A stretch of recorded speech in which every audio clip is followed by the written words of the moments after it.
Hi, Rich Pellegrino, Rich the Equalizer Pellegrino from the Global Woke Institute, howwokeami.org, at Global Woke Institute YouTube channel, at Global Woke Institute Instagram, and so forth, social media.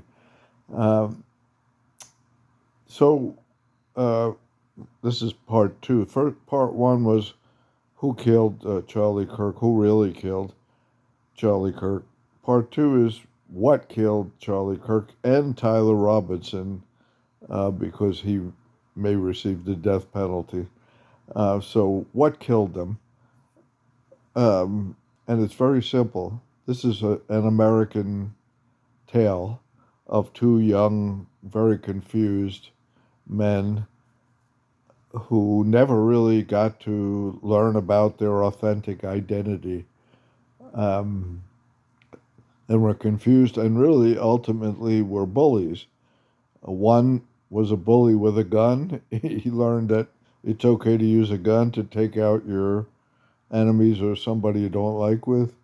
And one was a bully with a pulpit and a platform who incited violence through his fear and hate mongering. Okay, so really, really very similar. Um, I've studied a little bit of their backgrounds. Much less on Tyler, because of course he's not a public figure, but he grew up in a Mormon household and was probably misled about a lot of things: authentic religion, authentic race, because the Mormon Church, um, for decades, taught that blacks were inferior. Then all of a sudden they had a revelation that blacks were equal, and that changed in the 80s. But it's rooted in racial superiority, religious superiority, and so forth. Um, and that's what he was reared in. And then he started to learn different. Maybe he started to learn his authentic identity when he was exposed to other beliefs, other knowledge, and other people outside of his circle. Um, but still, I mean, it's not normal for somebody who starts to realize their authentic identity and the fact that they've been lied to their whole life by their parents, their pastors, the government, and so forth, and the groups that they grew up with. It's not normal for them to go scale a building with a high-powered rifle and take out, a figure of their deceit. Um, so somehow he became a bully, um, because of lack of authentic identity. On the other hand, Kirk, Charlie, um, he had an interesting uh, beginning. Um, Not sure all of the details of it, but at some point he became a born again Christian, quote Christian, because if it's an American Christianity, it's not Christian, it's all churchianity. But I'm not sure how he first became a Christian.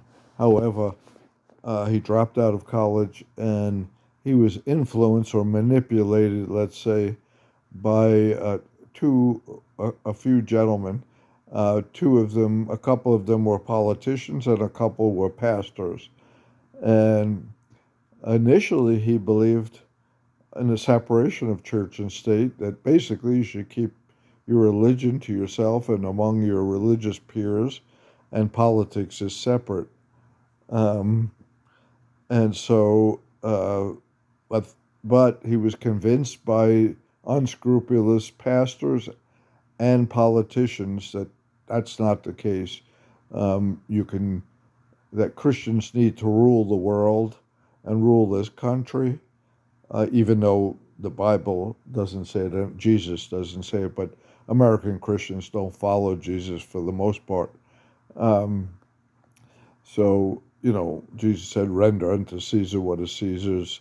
He didn't tell any Christian to get into politics or Christian nationalism or Christian this, Christian that. Conservatism, that's all nonsense. It's not Christian, and it's not conservative, it's more nationalism. But anyway, um, these pastors and politicians convinced him that he could mix the two, and then they started manipulating him, and he found out, following their playbook, which is manipulating people through fear, hate, um, and uh, and violence, basically, because of a false superiority, religious and racial superiority complex, and national. All of that's mixed in, all that those false superiority complexes, and then he found out that that was lucrative, that he could win friends, he could make a lot of money through that, and not only that, he could get away with really anything because then he was introduced to the master maggot, Trump, and that's the story of his life. He co-opted. He was never Christian until he ran for office, but he co-opted that and used fear. They taught Charlie, you single out certain populations, uh, gay people, Muslims, easy targets, um, and so forth, and abortion clinics, things like that. And you use hate and fear, and you can get elected to the highest office in the land. And not only that, you can make a lot of money too and get a lot of supporters and followers. So it's really bullying on steroids. Um, and they're the master bullies. A lot of pastors uh, manipulate their congregations through fear, hate, and so forth. And so, as do unscrupulous politicians, with Trump being one of the masterminds, but not only him, many of his cronies as well. So these were the influences. So Charlie never got to find out his real identity. It's not based on these false supremacies over other religions, over other races, over gay people, that he was somehow better. Um, and so, uh, he was smart enough, even though he dropped out of college, but he was smart enough to uh, orchestrate that bully platform, that bullying, into a platform and a pulpit, which was called Turning Point, that terrorized educators and so forth, uh, used violence as a tactic. Okay, so it's really a tale of two young, confused men that really represent the confusion of America, of Americans and so forth, who don't have their authentic identity. They don't know their personal authentic identity, or their national or cultural authentic identity, which is based in spirituality, love, forgiveness, values, cooperation, humility, uh, non-judgmentalism. Really, it boils down to, like, this whole story boils down to a few simple verses from Jesus and the Bible, if they really followed Jesus. One is, what you sow is what you reap. So if you sow hate, fear, violence, then you reap that. Okay? If you live by the sword, you die by the sword. So if you glorify violence, guns, and so forth, then you are a victim of that. It comes back on you. It's simple karma, uh, and a simple, real, true Christianity, authentic Christianity. Here's one. How about love thy neighbor? Right? It doesn't single out which neighbors, and so forth. It's unconditional. Love thy neighbor as you love thyself. Okay? Of course, they didn't love themselves because they didn't know themselves. They and so they loved an imaginary self, but not their true self. Okay, an image that was painted on for them of who they were by unscrupulous, people, politicians, preachers, in Tyler's case, his parents and church and their circles. Okay, not necessarily deliberately in their case. Parents are usually well meaning and don't realize that they're teaching you wrong. So and here's the real here's the real kicker from Jesus. Let him who is without sin cast the first stone. So you can't be a Christian and judge anyone. That you keep that to yourself. Okay? Religion is a personal, private thing between you and your creator or your concept of God as you understand him. It's not to be hoisted upon other people, especially through politics, but even through church and so forth. It should be independent investigation of truth.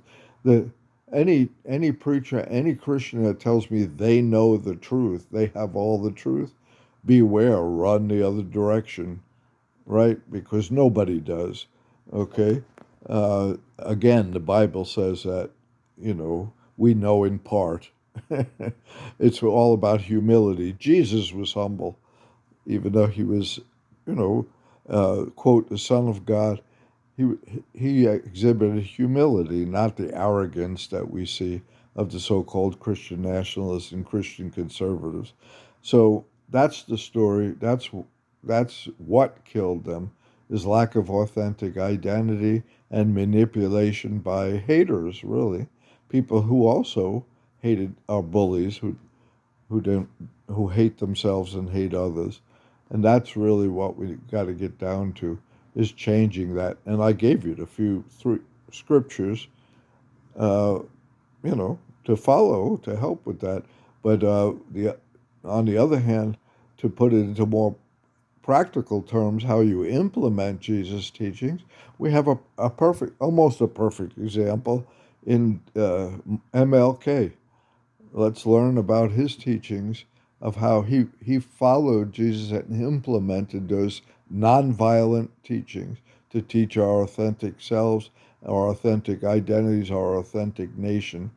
Okay, so a good friend of mine, Carolyn Byers, who's a minister, said, following the Bible doesn't make you a Christian. Following Jesus makes you a Christian. Okay? The Bible is written by men. There's all kinds of stories in it. Some of it's true, some may added on, it's been translated.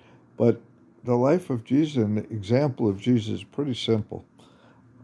Okay? Or Muhammad, if you're a Muslim, or Buddha, if you're a Buddhist, or Krishna, if you're a Hindu, or Baha'u'llah, if you're a Baha'i. Or if you don't, you know, if that's not your thing to look at prophets and religion, look at Dr. King's life, okay, as an example of an American prophet and leader. That's all I have to say tonight. Ciao.